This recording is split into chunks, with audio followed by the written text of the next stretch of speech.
दोस्तों, प्रभु श्री राम ने क्यों फोड़ी थी कौवे की आंख और बाद में क्या वरदान दिया था, इस कथा का क्या रहस्य था?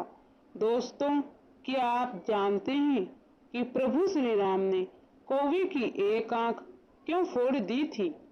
श्री रामचरितमानस में इस कथा का विस्तार से वर्णन किया गया है। आइए जानते हैं क्या है इसके पीछे की पौराणिक कथा।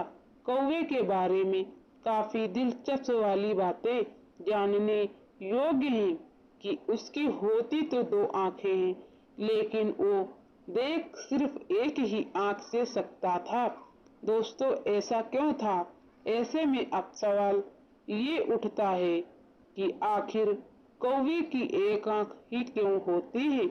इसके पीछे एक पौराणिक कथा है जो कि काफी प्रचलित है। भगवान श्री राम ने एक बार क्रोध में आकर कौवे की एक आंख फोड़ दी थी, और लेकिन क्यों, आइए जानते हैं इसके बारे में विस्तार से जानिए। दोस्तों, श्री राम और कौवे की कथा रामचरितमानस में तुलसीदास जी ने इस कथा का जिक्र विस्तार से किया है। माना जाता है और कहा जाता है कि एक बार इंद्रदेव के पुत्र जयंत ने प्रभु श्री राम की परीक्षा लेने की सोची, और दरअसल में वो श्री राम की शक्ति की जानकारी को लेना चाहते थे। इसीलिए उन्होंने कौवे का रूप धारण कर लिया और वो माता सीता के पास पहुंच गए, और माता सीता के पास पहुंचते ही माता सीता के पैरों को अपने चोंच से घायल कर दिया और वहां से भाग गए।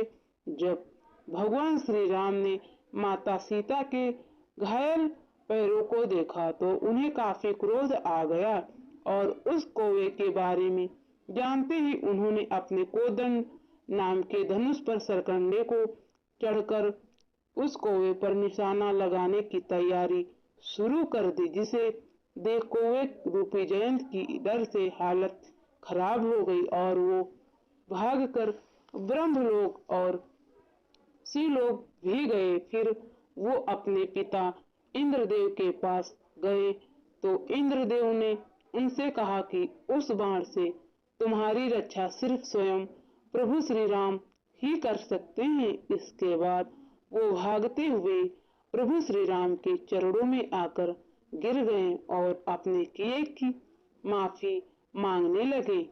तब भगवान राम ने कहा कि वो इस बाण को वापस तो नहीं ले सकते, लेकिन उससे कम आघात पहुंचा सकते हैं। ऐसे में श्री राम ने अपने उस बाण से कौवे के रूप में मौजूद जयंत की आंख फोड़ दी थी। उसी दिन से कौवे को एक आंख वाला माने जाने लगा। दोस्तों, पितृपक्ष में कौवे को भोजन कराने की है परंपरा। इसी कथा के अनुसार कौवे की आंख फोड़ने के बाद प्रभु श्री राम ने उसे वरदान दिया कि पितरों को अर्पित किए जाने वाले भोजन में से एक हिस्सा तुम्हें मिलेगा। दोस्तों, ऐसे में कहा जाता है और कि तभी से पितृपक्ष के दिनों में कौवे को भोजन कराकर पितरों को प्रसन्न किया जाता है। तो दोस्तों, अगर आपको वीडियो अच्छी लगी हो तो हमारे चैनल को सब्सक्राइब करके बेल आइकन